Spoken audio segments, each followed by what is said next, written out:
Que d'émotions, chaperon. Un livre de Richard Marnier et Aude Morel.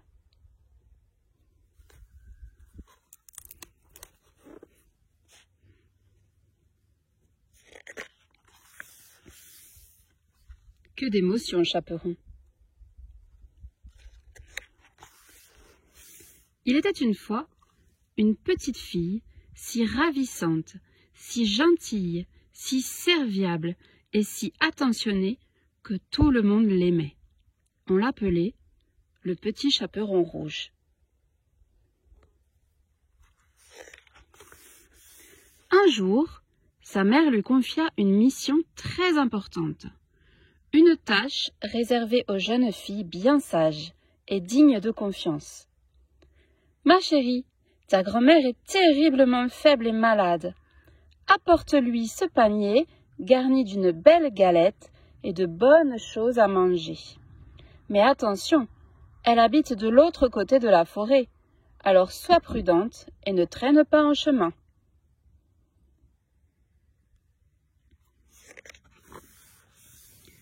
Le petit chaperon rouge s'enfonça dans la forêt. Sur le sentier, la pauvre enfant rencontra un énorme loup gris qui lui barrait la route.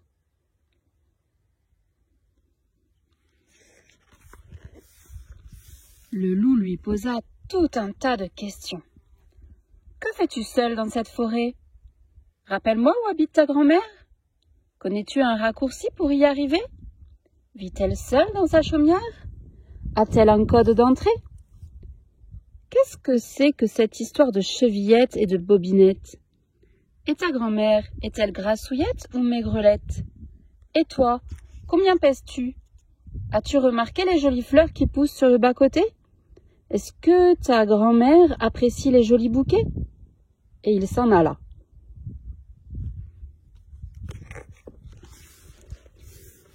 Le petit chaperon rouge, ébloui par tant de couleurs, se mit à cueillir des fleurs. Puis, la fillette admira les papillons, observa les scarabées dorés et s'allongea sur la mousse et s'extasia en contemplant la lumière qui dansait à travers le feuillage.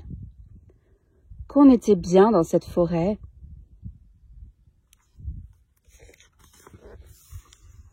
Après avoir pris du bon temps, le petit chaperon rouge arriva chez Mère Grand et toqua. « Tire la chevillette !» dit une voix étrange, « et la bobinette chéra !»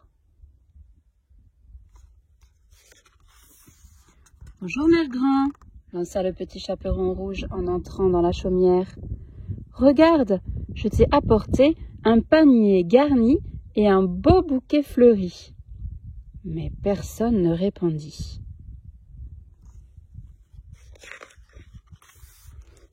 Dans la chambre, le petit chaperon rouge trouva Mère Grand allongée sous un épais duvet. « Oh, Mère Grand, tu es encore au lit? C'est pour mieux me reposer, mon enfant. »« Oh, Mère Grand, comme tu as de grandes oreilles poilues. C'est pour mieux t'entendre, mon enfant. »« Oh, Mère Grand, comme tu as de grands yeux rouges et effrayants. C'est pour mieux te voir, mon enfant. »« Oh, Mère Grand, comme tu as une grande bouche baveuse, puante et pleine de dents pourries. »«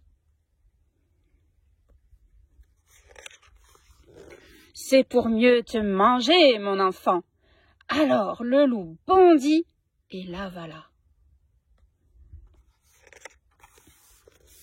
Puis repus, la bête s'endormit.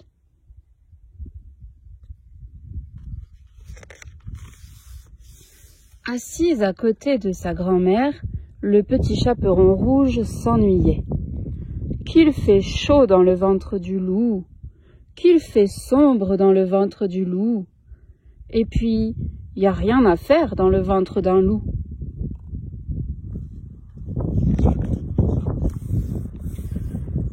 « J'en ai marre d'être dans le noir, » hurla la fillette. « Je veux sortir d'ici. »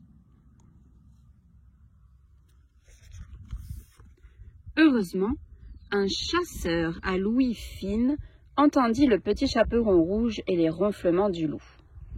Il entra discrètement et d'un coup de couteau ouvrit le ventre de la bête.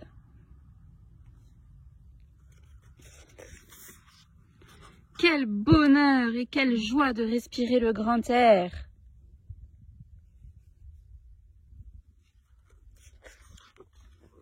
Sans attendre, le petit chaperon rouge remplit le ventre du loup avec de grosses pierres bien lourdes, 3 kilos de sel, 125 grammes de poivre noir, un pot de moutarde à l'ancienne et 2 poignées d'ortie bien fraîches.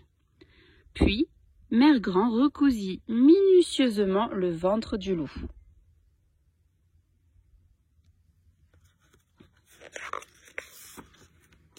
Quand il revint à lui, le loup, souffrant d'insupportables maux de ventre, eut soif, terriblement soif. Naturellement, il s'approcha de la rivière pour boire, mais, déséquilibré par le poids des pierres, il tomba dans l'eau et coula.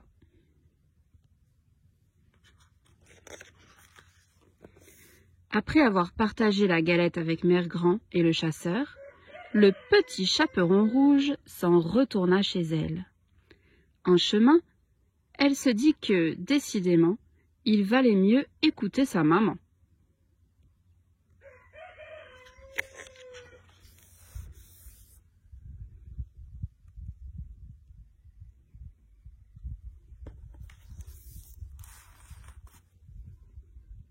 Joie, peur, colère, tristesse, fierté, c'est toute une palette d'émotions qui se succèdent sur le visage expressif du petit chaperon rouge. Devant un miroir, tu peux toi aussi t'amuser à reproduire les émotions du petit chaperon rouge.